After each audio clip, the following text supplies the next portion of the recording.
Hello, everyone. Welcome back to another episode of Adobo and Avocados. My name is Marie Cruz, and today I'm really excited that we have the one and only Vernon Richards. But before that, yay! Yay! But before that, as usual, I have my amazing sidekick. we never get that right. I Hi, will get I'm it Nicole van right. der Hoeven. I'm today in Setúbal, Portugal, Yeah. and I'm happy to be here. Happy to have Vernon on here as well. Amazing. And if No. anyone has noticed, Nicole is displaying her most recent Grafana swag because Yeah, she's now been with Grafana for 3 amazing years. yeah, it has been awesome. Yeah, and it's such a cool thing to give someone for their anniversary. I think Yeah. I need one. more but I have to LED wait. lights. Yes, please. I will take all of the LED lights and put them in the backgrounds of videos. Yes. Yeah. Amazing. So today, Vernon, we have the one and only Vernon Richards. Would you like to introduce yourself, Vernon? Yeah, sure. So, greetings, everyone. Thank you for joining us, tuning in from wherever you're tuning in from. So, my name's Vernon. I'm based in the UK. I'm from a city called Leicester, which is annoying because it's one of those UK cities that is pronounced completely differently to how you spell it. And it's right in the middle. And by day, I work for a very cool company in the digital health space called Ada Health, who are based in the UK. And by night, I go to conferences and I write blog posts and I appear on things like this. Family man, I've got 3 kids, beautiful wife who is a lawyer, so she keeps me out of trouble, which is awesome. And I've been in the testing and technology space for over 20 years. Wow. I know what you're thinking. You started testing when you were 2 years old, you smooth talking devils, you. No, I am old, and I've been doing this for over 20 years, and it's been awesome. And I started out in the video game space. So I started testing PlayStation 2 games, which was a ton of fun. And then since then, I've tested e-commerce sites, gambling machines, had a short stint at a Formula One racing team, which was awesome, airline, all kinds of stuff. And so right now, I'm here with Wow. Marie and Nicole to talk about cool stuff. Yeah. Oh, that sounds amazing. I think I remember as well you shared something before that like your face was like added as one of the character Yeah, in like a video game. Really? That's so awesome. What video I'm game? I'm Will Smith's digital stunt double. That's what I like to tell people. Oh, wow. So the story there. So like I said, my first stint in the video in the software space was with a video game company, and it was for a small video game publisher called Empire Interactive. No longer exists now, sadly, based in North London. Excuse me. And we were very excited because we got this license for Bad Boys 2. It's like, yes, amazing. This is going to put us on the map. It's going to be amazing. Anyone who knows that, who's played any video games, knows that most video games based on a film license are usually terrible, sadly. And we got this license and it was great. The only problem was the license did not allow us to use the likenesses of any of the characters in the film. So what do you do when you have a film starring a very handsome black dude and you have a very handsome black dude in your test team? There's only one thing to do. So they put That's awesome. my face in the game. But the thing is, there was not one but 2 handsome black dudes in the test team. My colleague Phil actually looks like Will Smith, so we put his face on Will Smith's face. But the powers that be were like, no, we said you can't use the likenesses, so we switched them, and I got an upgrade to Will Smith, and he got a downgrade to Martin Lawrence. And I love reading the reviews. So like the game doesn't play very well, and this, that, and the other, and they don't even look like the people in the in the film. Like, Yeah. that's because I don't look like Will Smith. But that's such a cool story, and I'm sure your kids are well happy as well that you got that amazing opportunity. You know what it's like with kids. They're usually, so utterly unimpressed with what you do. Like, what? That is so random. But yeah, Yeah. usually it's my friends who just find it hilarious and ridiculous. So how Mm. did you So make it? I mean, how did you get to that point where you're actually testing and becoming Will Smith's stunt double? So my original goal was to be a video game designer. So that was my goal. This testing stuff was not a thing. But I realized this recently, I did deliberately go into testing as it seemed to be quite a well trodden path to get to games designing. So that's how I did it. So I just applied to a bunch of companies and got nowhere because I had no testing experience whatsoever. But I did have a lot of customer service experience. And so this one company that I applied for, they were like, look, you don't have enough experience to test video games, which is anyway, you don't have enough experience to test video games, but you do have a lot of customer service experience. And we're opening a tech support department. Do you want to, would that be okay? Would you want to apply for that? I was like, yeah, hell yeah. So I did that. A pal of mine who was in, so I got the job, and a pal of mine in the test team, he ended up leaving because he's gone off to, he was very much into animation, and he's made what's it called, stop motion. So if you've seen any if you've seen any stop motion animation over the past few years, like Coraline or Kubo or anything like that, he probably worked on it because he's absolutely ridiculous. But he was going off to do that, so he came over to me and said, Vern, I'm about to hand in my notice in 5 minutes.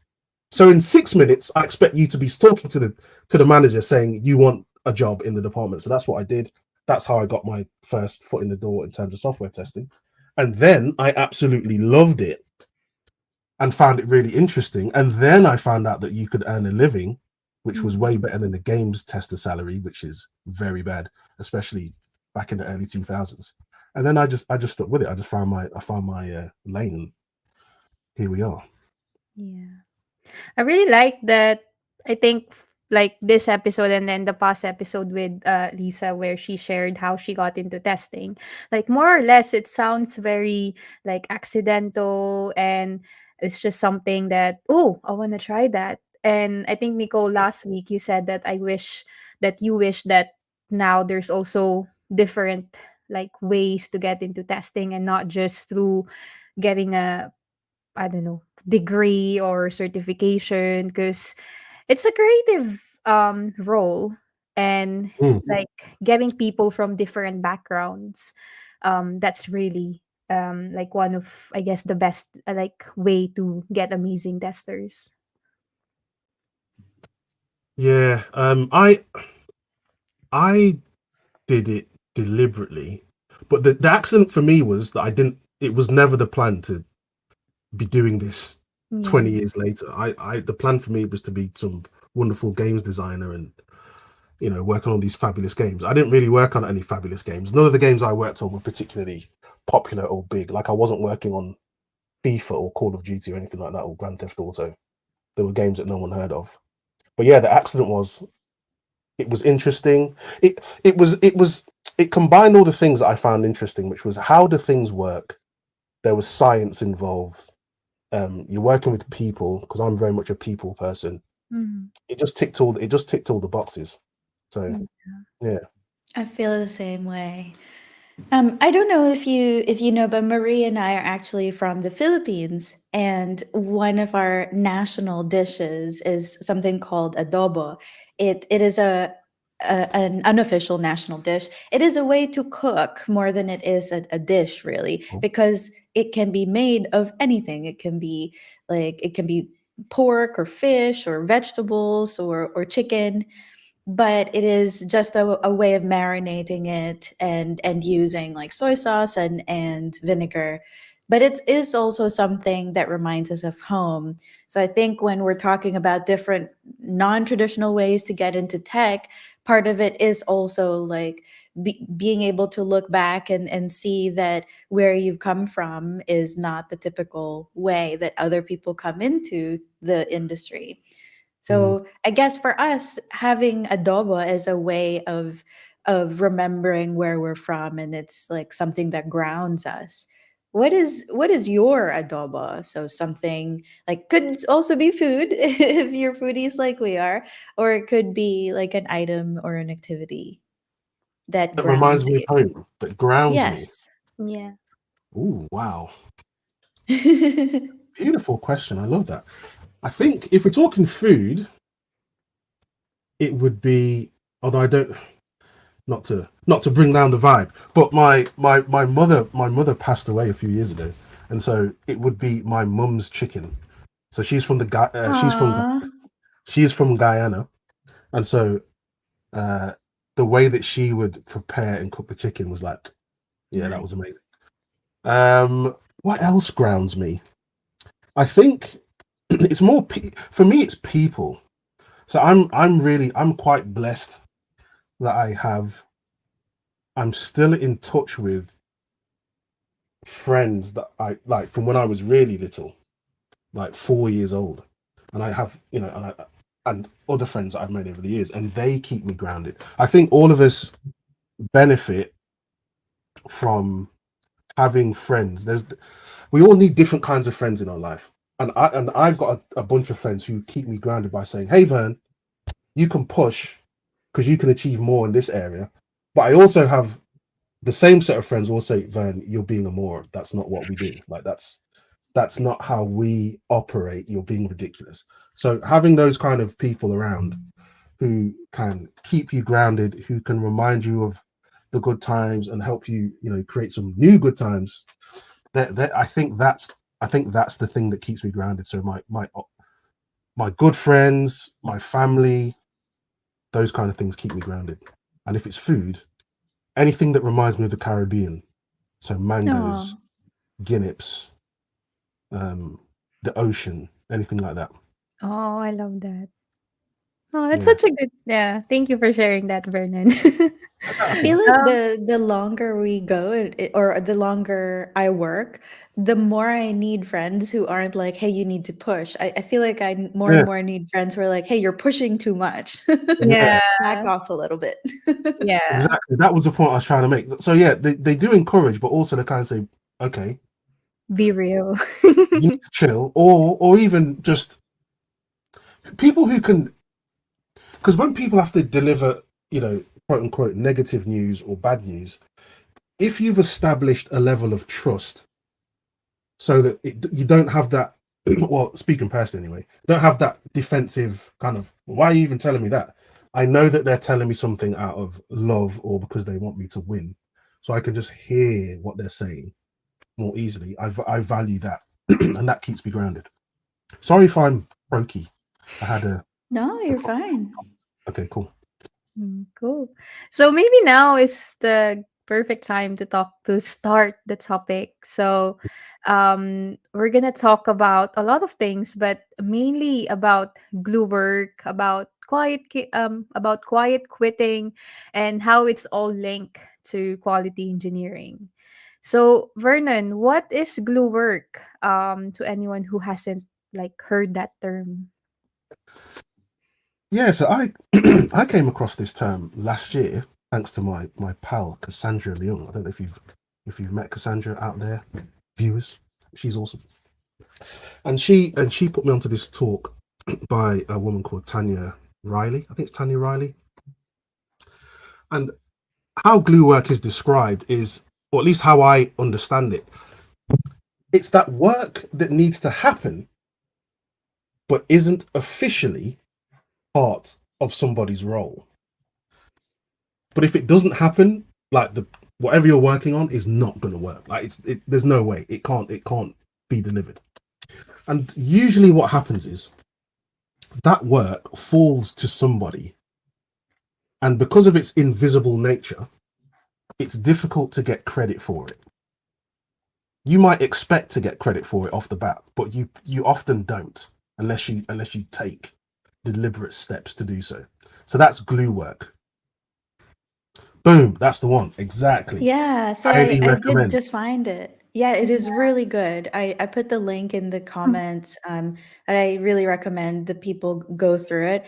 And I had not heard of glue work until Yeah, Marie invited you, and I was like, "What is this thing? I have been doing this all my yeah, life." I See, felt called out in many, many ways. exactly, and that was exactly my reaction. yeah. The great thing, quick tangent. The great thing about that link is that Tanya has has written it out. So if you prefer to read, you can read. I And love she's also linked to her video. If you prefer to watch, you can watch. It's like gold. I need to do more of that. But anyway, yeah, she explains glue work really well. And I had the same reaction as you, Nicole. And that reaction is based on the other things that I want to talk about, which is quiet quitting and quality engineering and how those things are all connected. So shall I carry on rambling on about that stuff? Or do you have more Yeah, go questions for about it. Yeah, yeah, yeah. I did see Alec Clue said it sounds related to yak shaving. I have never heard of yak shaving. Yeah. What What is it? yeah, let us know what it is. It's often required but never discussed. But yeah, go for it, Yeah. Vernon. So there's that. So that's glue work. Like, so hold that idea in your head. And then you've got quiet quitting. So this is a term that came to the fore during the plague, because people were protect. The way I like to describe it is, I heard my friend Jenna Charlton put it like this, and they were saying that you protect your boundaries more. So instead of just saying, yeah, I'm going to take on more work, I'm going to take on more work, I'm going to take on more work, this is all good, because you don't get the recognition, or because that brings on a lot of stress and you don't get the space to attend to the stress, you kind of say, do you know what? If it's not in my job description, I'm not doing it. Okay. Mhm. I'm just gonna put that to one side, and I'm just gonna focus on my job. And if my job says I start at 9 and I finish at 5, then I'm gonna start at 9 and I'm gonna finish at 5. I'm not gonna start at 8:59. I'm not gonna finish at 4:59. I'm gonna start at 9. So that's it. Quiet quitting. So it has a lot of suboptimal interpretations, I would say, because sometimes people think that is to some degree unethical, which I personally don't agree with. Now, I do believe that there are some potential downsides to quiet quitting, because usually where the growth happens is outside of your comfort zone / job description. That's where the growth is. But like I say, if you're taking on too much and getting no recognition, no space to recover, because you're taking on all this extra work that needs to fit into the same amount of time, or you're putting in a lot of extra hours and it's invisible, then people just pull back and they protect their boundaries more. So that's quiet quitting. Now, why are those two things relevant to us in the quality engineering space? I think it's because of the nature of quality engineering work. So how it starts out is, I'm a tester and I'm going to, I don't know, let's grab my mouse. This is the thing that I'm testing, and I'm just going to focus on that. I'm just going to maniacally focus on this thing. That's all I care about. I'm going to interact with this thing and I'm going to find problems with it. But usually you'll do that for, it doesn't even need to be years. You can do that for a certain amount of time, and you'll suddenly start saying to yourself, do you know, it would be easier to test this thing if I could just create my own test data. So let me go and figure that out. I want to go and figure out test data. And all you might say is, this would be easier if the requirements weren't in complete shambles when they arrive in the team. Let me go and sort that out. And you go, and so on and so on and so on. This would be so much easier if the test environment was more under my control, and you go and figure that out. So you've got your thing that you're testing here, and all your testing skills are here, and suddenly you start pushing out all over the place, because you're thinking, well, I can get more leverage for my testing if I start doing all of that stuff. Now, I'm hoping that you're seeing the connection between the glue work and the quiet quitting, because that's glue work. All of that stuff is glue work. Now, the key thing that I missed out deliberately, from glue work is the important description that Tanya uses, and I think is absolutely correct, is that glue work is technical leadership. So if you think about examples of glue work, so some of the examples from Tanya's talk that we all would resonate with were things like, someone over here is having a conversation that is making all of our lives difficult, so I'm going to go help with that conversation. Or this customer over here, an important customer, is unhappy, so I'm going to go help them. Now, if you think of anyone in a leadership position, if they were to kind of just, quote unquote, stick their nose in to those things, nobody would say, what are you doing here, engineering manager? Be off with you. They wouldn't say that. What do you think you're doing here, VP of, or CXO or whatever? They wouldn't tell you to clear off. But when you're positioned as a tester, Or when you're positioned as a quality engineer, suddenly people are questioning what you're doing there because you have not been positioned as a leader. You've not been positioned as a technical leader. So that causes people to burn out and stress because it feels like they're taking on more work than they should have done. The problem is that the quality engineering role is defined as improve quality all over the place. Like wherever you see a problem, like go and solve it. Or at least that's how it's been in my experience. We've been telling our peers in software testing for years, that rhymed, 4 years, that, hey, your testing skills are amazing. You can use them over here when it comes to requirements. You can use them over here when it comes to testing in production. You can use them over here when it comes to data creation. You can use them over here when it comes to performance. You can use them all over the place, right? But if we aren't positioned properly, that all of that stuff is so hideously difficult and energy draining and morale destroying that people quite often I've seen 2 reactions. One is people either say, screw this. If you just want me to test, if you just want me to just focus on this thing, I'm just going to focus on this thing and everything going on around it, whatever. It's just all going to go to hell in a handcart. I don't care. Or they'll say, screw this. I'm going to become an engineering manager, or I'm going to become a developer, or I'm going to become a developer advocate, or I'm going to become. Why? Because no one questions their appearance in certain conversations, and they have more direct access to all these levers that they can pull.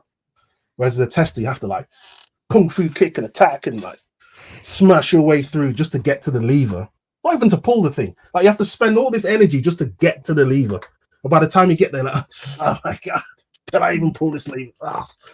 You know, so that's what I think all of that stuff is connected. I just talked for a very long time. I'm sorry. We've got some interesting comments Yeah. from both Alec and Fernando, so maybe we can go through them. Yeah. I can't see any of the comments. Should I be over here? So We'll read them first, out. yeah, Alex said that yak shaving are the crappy things you have to do in order to get the proper work done. So exactly what glue work is all Well, about. I kind of think that maybe there are some similarities, but I think when he's talking about crappy things, I think part of the difficulty with glue work is that it's not always crappy because you see the benefit of it. You see Yeah, that it has to be done, yeah, and you might even want to do it. And that's the trap. yeah, Because if it were 100%. completely unnecessary and you don't see the value, then it would be easy to say no. yeah, 100%. And also, not only it's whether it's crappy or not is definitely, you know, a thing, that a factor. But a key part is it explicitly part of your responsibility? And what are the expectations of the other, you know, your peers and your teammates in your team and outside of your team that you have to interact with in order to tackle this glue work? What are their expectations of you? Are they expecting you as a tester to be involved in this, solving this problem? And I think that's a really big factor, because a yeah, lot of time you'll either hear or may have even felt yourself that you're like, why am I getting this pushback when I want to help with these requirements? Like the requirements don't make sense. They're slowing the whole team down.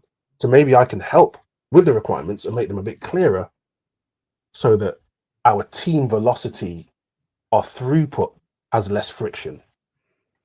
But yeah. sometimes we're like, what are you doing over here, tester? Get back in your box. Sometimes it can feel like that.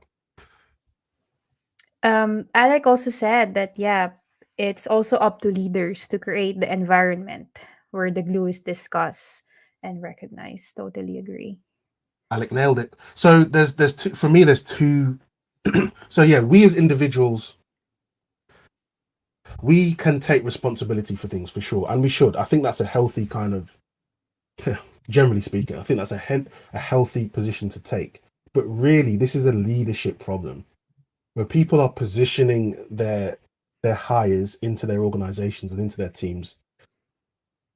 They need to do some of this work, Alec. You're absolutely right. They need to position you as an individual to expect They should be lining up their peers at their level, saying, "Hey, engineering manager of Team B, expect Vernon to come and hassle you, or you, Team C, expect Alec. He's going to come and like ask you a lot of questions about stuff and try and figure things out." And that's some of the advice that Tanya gives in her talk, is to either make it. Well, actually, what she talks about is you have to protect your boundaries, actually, and kind of say, okay, how am I actually measured? Because I think the theme of her presentation was around promotions and pay rises and that kind of thing. So if you're doing all of this glue work over here and people are measuring your success with this criteria over here, they'll be like, well, I don't really care about any of this stuff. I don't care. You haven't done these things, so you won't get promoted. You won't get the pay rise. And so it's like, well, okay, if that's the measure of success, Tanya says you should all this glue work needs to be left over here. I think it's around. I think it's similar. My advice is similar. It's just to get explicit about what the measure of success is, particularly if you're in this slightly woolly, slightly grey, or what can be slightly grey quality engineering type role, which is quite undefined. Like, get it defined as early as possible with the people who are going to be deciding your, promotion and pay rise future in that organization.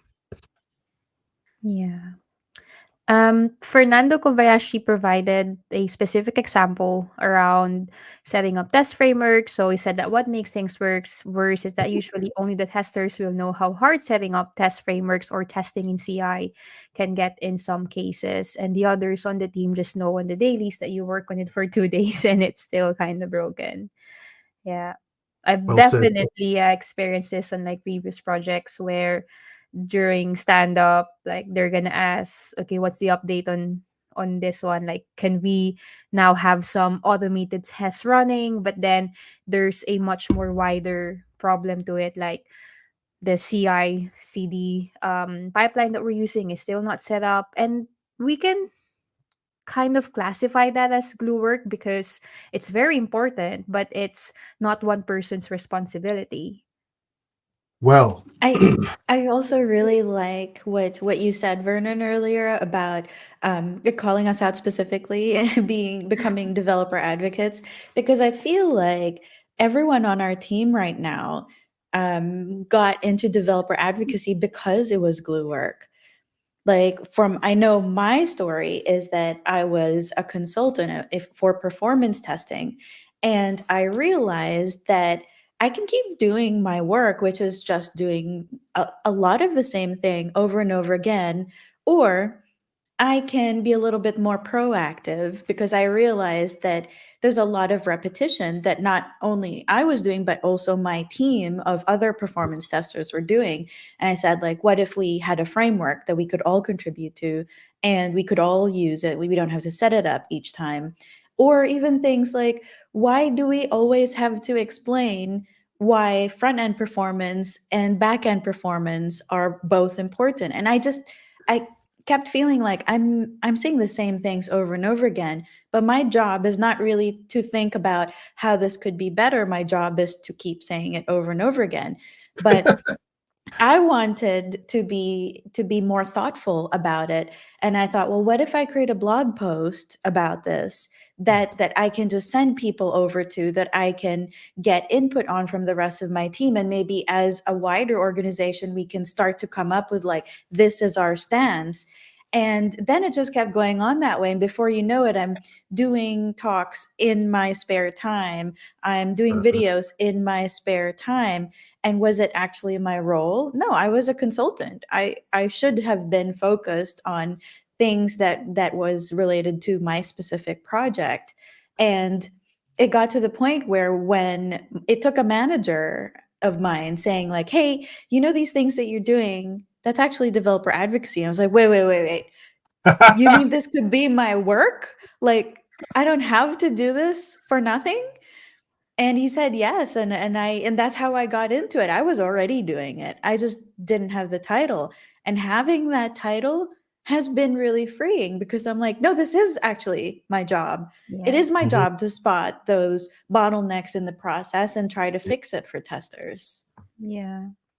It took Nicole Well, 2 years to convince me that what I was doing was glue work, and then now I finally joined.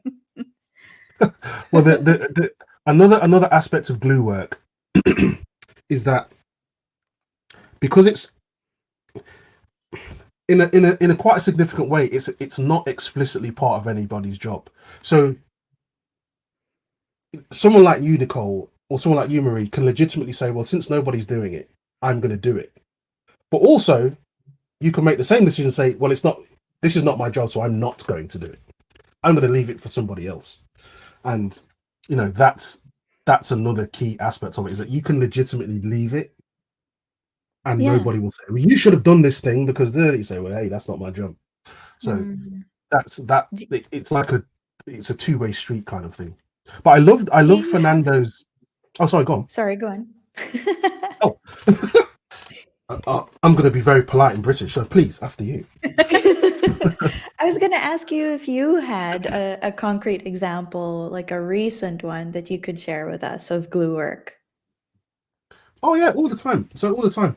So requirements is one. So kind of spotting that the requirements that your team are working with, whether regardless of what format is, you're noticing that the work is coming into your team, and it's not as well understood as we convey as a team. So we'll accept work in and we'll bring it into a sprint or a cycle. Say, yeah, we're good to go. We'll work with this thing. But as you're, building the thing or implementing the thing, you realize, oh, we've got a question about this, we've got a question about that, and we didn't really think about that thing and the other thing. So what I try to do is, well, I've just joined a new team. So what if they have this problem, and I suspect they might, is that I'm going to try and help by inserting myself into that conversation a bit earlier rather than in the planning sessions, to see if we can imagine some of the gaps in the story earlier, so that we impact the team less by the time it gets into a sprint. That it's that kind of thing. And the way I notice things like that is usually I'm usually looking at, it sounds a bit meta, but I'm looking at how is the team communicating about the thing. Mm. Because you can see how we could all think back to when we've had good discussions about something, and you kind of say, well, if this is what a good discussion looks like, or this is, these are the characteristics of a good discussion, like, is the discussion we're having, does it have those same characteristics? And if not, maybe we're not having a good conversation about it. And during delivery, if you can see a lot of questions going backwards and forth and backwards and forth, oh, we got to go and find this thing out from another team, that could be another telltale sign that we could have investigated the requirement more before we committed to delivering it, that kind of thing. Yeah. I feel like most of these as well, like in terms of the work that might be considered as glue work, it's again asking the questions um like from your case, how is the team communicating? Or if we're trying to deliver something, like how do we know that the team knows that this is the direction? Because one example that I have, not so recent, but it was still this year. So I work as a developer advocate, but I've taken on the task to create a product DNA for one Mm. of the products within K6, and that wasn't specifically added as part of my job description, but everyone knows that it's important. And because within the team, I had the most experience in terms of browser testing, front end performance. I have experience using Cypress, so I know what other test frameworks use in terms of measuring like the different stuff that we also want to measure. Um, they asked me if it's okay or if if uh if if I can create the product DNA, because that will shape up the the delivery of the product that we are delivering. And initially, I was like, oh, okay, this would be a great experience because I don't have any like experience creating a product DNA. Like maybe it would be a good learning process as well. But then over time, I was thinking, this isn't really part of my work. So I set a boundary. Like next quarter, I spoke to my manager and I said, hey, I'm only gonna spend like 10% of my time this quarter. So I'm not gonna write another product DNA. But if the team has questions or clarifications, then I'm happy to help. But I'm not gonna write anymore. So that's me setting my boundary because I know I have other responsibilities as a developer advocate, and creating a product DNA. It's gonna help the team and the community, and it's important, but Mhm. explicitly, it wasn't part of my role. I think that to me sounds very wise, because there are to me there are two things that you did there that were really smart. One of them was getting explicit with your boss and manage upwards and say, hey, I need to set some expectations. This thing, it's not happening. I'm doing all this stuff over here. That was smart as hell. And then the other thing was just making it visible. Just Yeah. make the work visible. Say, hey, everyone, I'm also doing this thing as well. Yeah. You did it in the first instance, was like, hey, I have some experience here, so I'll help. And then as you decided, actually, I'm gonna like downgrade the priority. You still made it visible. You made your experience visible. Say, I can help, but I'm not now making it visible. I'm no longer doing that anymore. But if you want help with it, my Slack channel is open. Right. So I think those two things were really pretty wise, and probably saved you a certain amount of pain and stress going Yeah. forward. Um, Yeah, I think that some of my like kind of pitfalls is around documentation because I'm a huge note taker. Like that, it's just who I am. really? And Really? I always I have I no idea. always spot it. I these like inefficiencies that are brought about by not having things documented or not having a process to follow.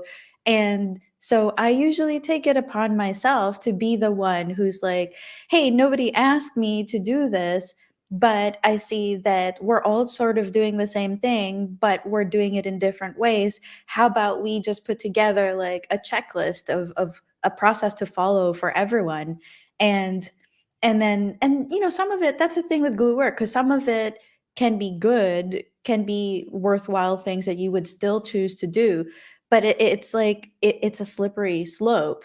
You know, Yeah. before you know it, I'm like writing thousands of words documenting everything about our team, and it's like, wait, why was I doing this again?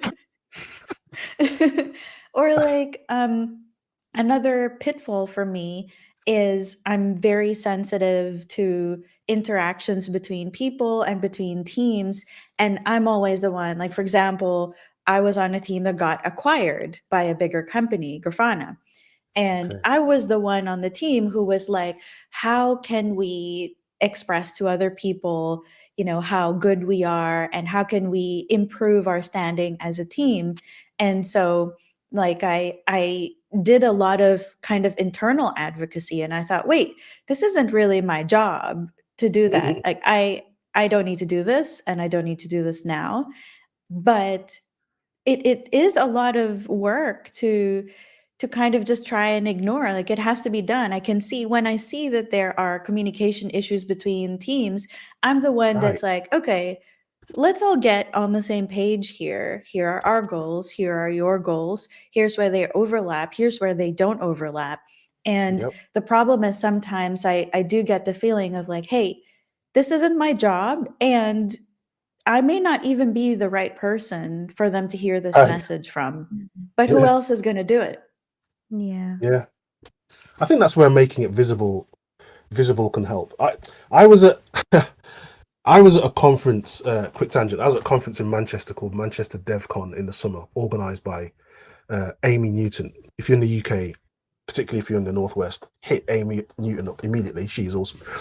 So at this conference, the legend, The legend Kelsey Hightower was there. He is an absolute legend. Like there's only two people I've known who can explain things in a way that captivates an entire auditorium of people. And Ash Coleman was the other one. She's incredible. But there was a question. He was at the conference and somebody asked him about promotions, because at the time he'd recently left Google and he had reached some lofty heights at Google, and someone asked him how he achieved that. And I think it's relevant. The answer was relevant to this glue work conversation. So if Kelsey should see this, I'm probably going to butcher the story. But essentially what he said was, first, he takes care of his responsibilities. So in the usual hierarchy, there's smashing it out of the park, and then there's you're in big trouble. He's like, so long as I'm meeting expectations, I'm happy, because he was like, meeting expectations has this really negative perception, but it's like, meeting expectations, it means I'm literally doing my job. I'm taking that. There's nothing wrong with that. Like, I'm doing my job. Cool. And then the next thing he does, and this is key. He then has a scout around and looks at the company OKRs and kind of like, oh, I can help with that. Like, I know how to help with that one over there. So I'm going to go and approach the people who are dealing with that. And I'm going to say, hey, I can help with that. Here's how I can help. Here's what I can do. Da, da, da. All I need is acknowledgement that I helped you. Like, you just need to make it visible that I helped you. Like, we need to agree that, yes, we achieved our goals and we did it with my help. And we achieved so he would just do that. He would take care of his stuff, and then he would help other people take care of their stuff, but he would make sure that he was recognized for it. Yeah. So that when it came around to appraisals or this, that, and the other, all his boss would hear is, oh, Kelsey helped me with this, Kelsey helped me with this, Kelsey helped me with this, Kelsey helped me with this. And he did his own work. He's just like, it's a win. And I think it comes back to that visibility and making things explicit to your boss or the people above your boss who are going to be making these decisions around promotions and pay rises. It's that visibility piece. I'm absolutely convinced that the solution to glue work, and particularly for testers and quality engineers, is basically entrepreneurship. You have to figure out who is my audience. You have to figure out, how do I position the value that I have for these people? Because there's that whole cliche around, people don't want a drill, they want a hole in the wall. And we just spend all of our time as testers and quality engineers talking about the features of our drill. Like, oh, we've got this many test cases and we can do this thing with this tool. It's absolutely amazing. It's like, I don't care about any of that. I run a business and the business goal is this. How is your thing helping me with that? We need to get better at positioning ourselves to talk about the value. And understanding really understanding our customer, making things visible, and that kind of thing. And I'm pretty sure that will, if it doesn't eliminate the problems, it will alleviate them. And I've had other people say similar things, like Keith Klein. I had him first talk about that years ago. He would say things like, if your CTO or CEO comes and asks you about testing, specifically about testing, you have failed. Like, you should, it's almost like they shouldn't need to care about the testing.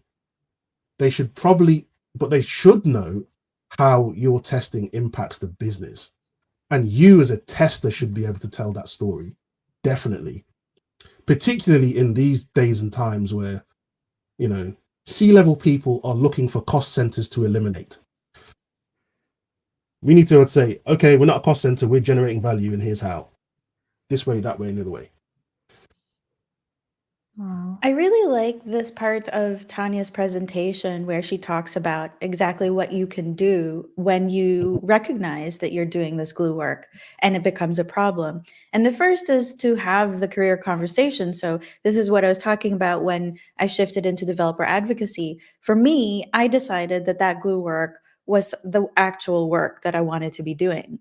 sometimes that happens. And in that case, the best thing was for me to shift into developer advocacy and have my work encompass the actual work that Mhm. I was doing and wanted to be doing. And then she also talks about getting a useful title.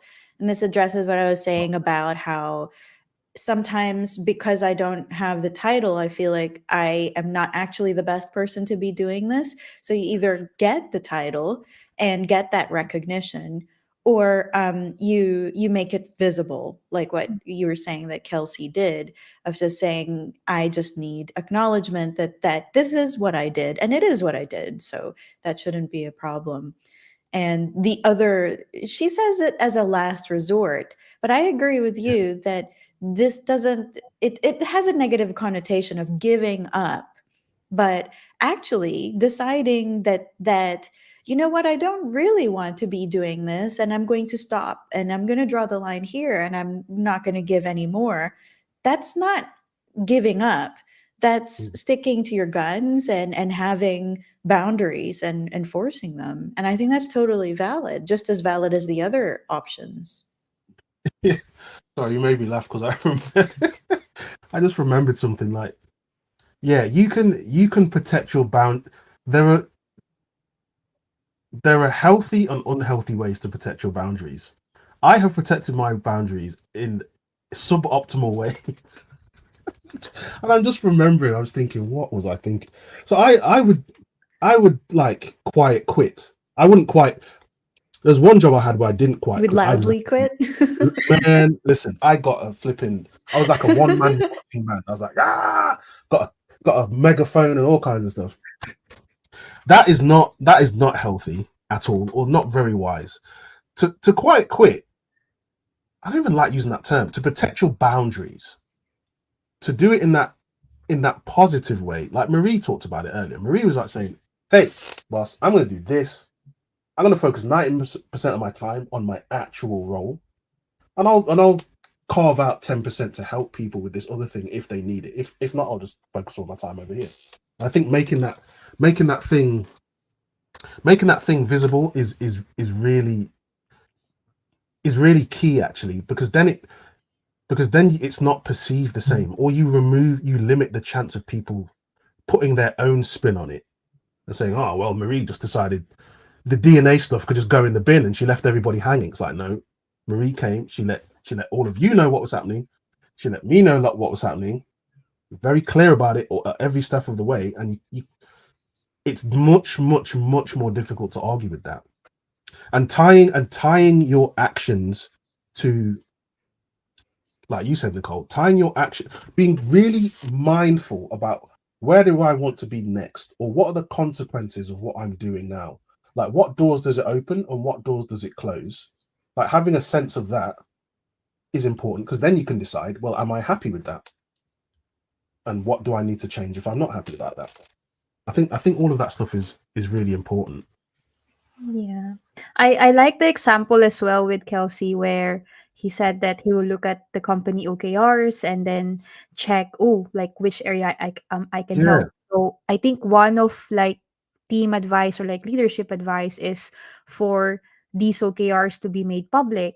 And we're Mm. lucky because in Grafana they do that. Like we can see the OKRs of our CEO, like the CTO, and what the other teams are doing.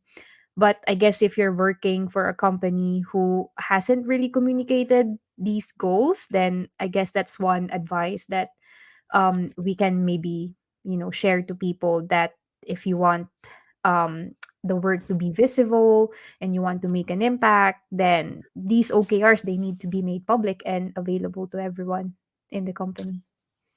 Absolutely. And again, for me, that comes back. I think that the onus for that is on leadership. I think the lead.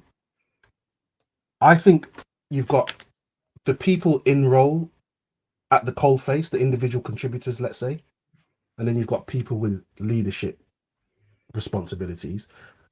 And I think the individual contributors have a lot of things that they can do, that we can do in that situation. But I think the leadership folks, they've probably got, they can do much more. I think this was to Alex's point, to create an environment where this thing is less of a problem, and creating OKRs that make sense is key.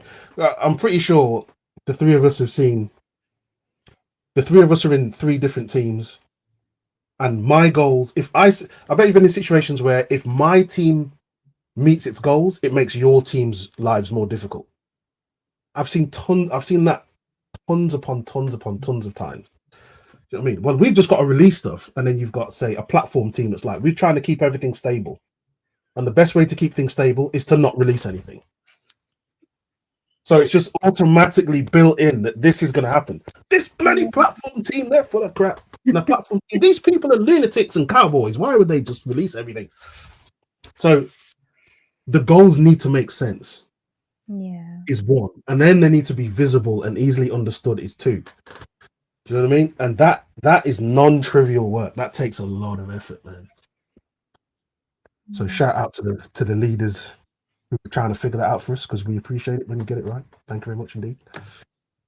I have a different question. In your experience, Vernon, have you seen that, I guess, when it comes to the division of work, do women or do people holding junior titles, do they tend to, I don't know, do more of the glue work, or it doesn't really matter regardless, like regarding what your job title is, what your role is?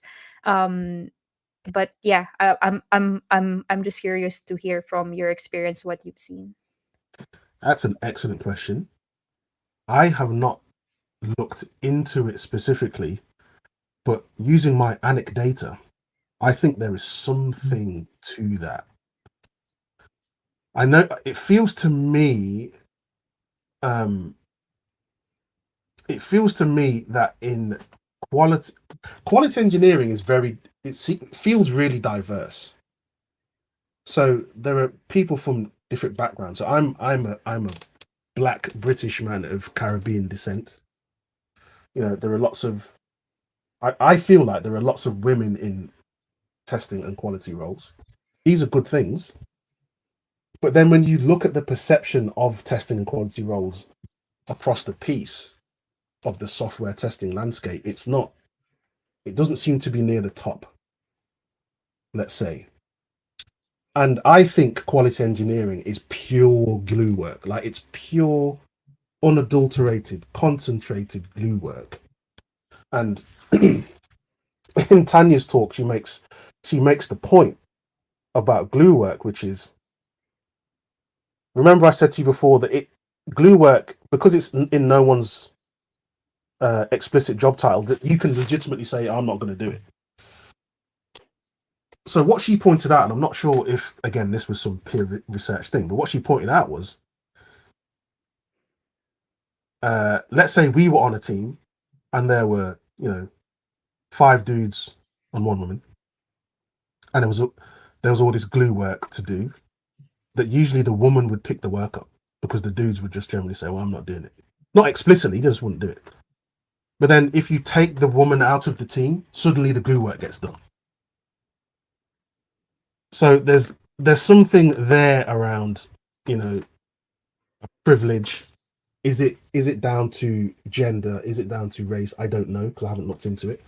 But it feels like there might be something there. It feels truthy. It feels like it doesn't sound wild. It makes sense, and it fits with what I've seen. Oh man, one thing that annoys, it still bugs me, is, let's say you're in a team and you're doing your story refinement, and the product owner or the product manager is a woman, and the rest of the team, engineers, are all dudes. What I've noticed is that the dudes will not volunteer to take the notes in the meeting. They'll just let the product manager do it, and it drives me up the fucking wall. Sorry to swear. Oops. It drives me up the wall. But then also, I kind of like, so I'll volunteer, but then it also grinds my gears to volunteer, because quite often I'm the only black person on the team, and I may be the only tester on the team. It's like, well, okay, it's like I'm falling into the same trap, but I'll try to take the burden off the product manager, because the product manager needs to be really present in the conversation. And if they've got to take notes, and I see that a lot. That's why that observation from Tanya resonated with me, because I've seen stuff like that happen, and I won't be surprised if it's scientifically correct, if you like it's a research thing. With what do you think? I think there is some evidence, although I think Mm, one way to alleviate that is to obviously do the rotation. Because, for example, if you're doing yeah, like team ceremonies, then it shouldn't just be, I guess, like one way to do it is it shouldn't just be that one person's responsibility. Like maybe this week it will be you, Vernon, to mm, host the stand up. Next week it will be me. The following week it will be Nicole. So that at least the burden isn't just gonna fall into that one person. So I think having that, again, be explicit about it, like as part of your team, I don't know, team rules or like one of your ways of working. Um, you need to set that, yep, if we're gonna do meetings, the note taking, it will be rotated. If we're gonna do like the different, I don't know, like stand-ups or like refinement, like one person should be driving, but it shouldn't really be just this one person. So at least there's that expectation that it's not gonna just fall into that individual. yeah, yeah. Yeah, what do you think, Nicole? I think that there is definitely a part of that, and I think that as women we are socialized a little bit more to be more outward facing and to it is more okay for us to care and outwardly show it. And Hmm. that also means that, for example, pretty much on every team that I've been on that I can remember, for some reason, even though I never ask for it, I'm always the one that buys the gifts for people, like when they get a baby or when they get married or anything like that. I'm the person that does it. I never volunteer, but I'm always asked. And you know what? It's also on me because I always say yes. Because I tend to think of it as like, do I like this person? Do I like my team? And the answer is yes, of course. Of course I Hmm. care, Hmm. but it is hard for me to separate that and be like, well, I care, but I also don't want to be the only person that's doing this. So I have started to push back and I've said, like, well, maybe it should be somebody else on their team, like, or maybe it could be their manager or someone like that if there isn't a separate person that does that. But there is also like this intersectionality of being a woman in tech specifically. I know Hmm. Marie and I have talked about this. I feel like as a woman in tech, I need to be out there waving that flag and, trying to be the change that I want to see in the industry. And that isn't my job for sure. Yeah. Right. And No. it's not just something that I can or want to do on my own. So I do have to kind of remind myself like, hey, it's actually enough. It's enough that I'm just doing my job. I don't Man, owe it to anyone. just by your mere existence and presence, you there's a big tick in that box. That is it. Because you're right, it's effortful. It requires time, energy, money, sometimes in a lot of cases, to do that work. And so Yeah. it's okay to choose Nicole. Like, do you know what I mean? It's like I can try and solve everything for everybody, but sometimes it's okay for me to just say, you know what, Nicole needs a goddamn rest. Nicole would like to hang out with her family. Nicole would like to, it's fine. You're allowed to make that, but the socialization part, yeah, that was the phrase that I was struggling for. Women are Yeah. socialized to take on extra responsibilities for the group. and Yeah. I think the challenge for testers is I think I've been part of this problem, and I still think it's the right thing to do, is that we have been trying to encourage testers to be more involved all over the place. Yeah. And when depending on, like, so in my organization, where I work, it's like it's basically our job description to help out with quality challenges wherever we see them, in that delivery process. So if we quiet quit and protect the boundary is massive anyway. So it kind of doesn't work. It kind of doesn't work to kind of say, well, I'm just going to do this. I think the better way to do it is to do it the way that Marie said. So kind of say, well, the scope of my work is this, so I'm going to focus here because this is I see the priority is here. Like I see the focus. This is where the biggest problem is. So I'm just going to focus my 90% of my effort here. Let's say 80%, whatever that is, however you decide, and the rest I'll be here. I'll be hands-on for this thing, and I'll be advisory for the other things, for example. Um, yeah, I think all of that stuff is relevant. I should probably. I feel like there's more to research there. Yeah. I love what Fernando is saying here. He's saying that as someone from South America working on EU and US projects, he's noticed that we usually volunteer to those aside of our own duties just to show that we deserve to be there. And I think that there's so much, he didn't mention it specifically, but there's also a bit of imposter syndrome here of like feeling like we need to do something extra just to show that we can be there, that we can exist. But actually, extra is extra. That was a bonus. Like we never needed to do that. That was never an obligation. And it is also, like we were talking about what leadership can do, and it's totally right that there are things that they can do, like encouraging us to make things visible or acknowledging our efforts. But also, we need to be secure enough in ourselves to say it is okay just to exist and just to do what we Mm. were actually hired to do. Yeah. If I can quickly build on that,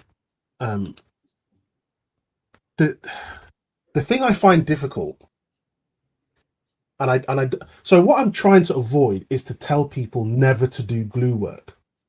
That isn't what I'm saying. I'm saying actually there's a lot of value to you doing glue work. Just be intentional about it and be aware of when you are doing it. And you as an individual explicitly choose to do it. Because if you zoom out, and our wonderful hosts are the perfect examples of this, they have done a ton of glue work.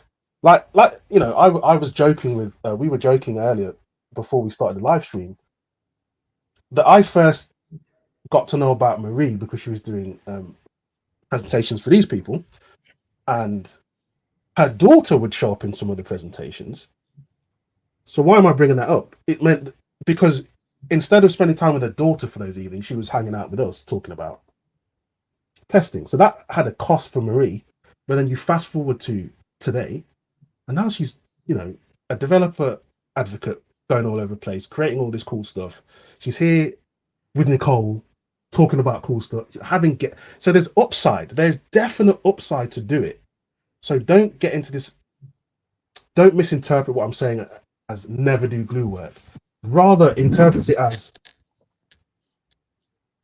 let me not just overcommit. Let me avoid assuming or taking on too much responsibility for things that are outside of my wheelhouse, and not being shy about pushing those things aside. I can't believe it's been 1 hour already. I want to continue more. But we have to respect Vernon's time.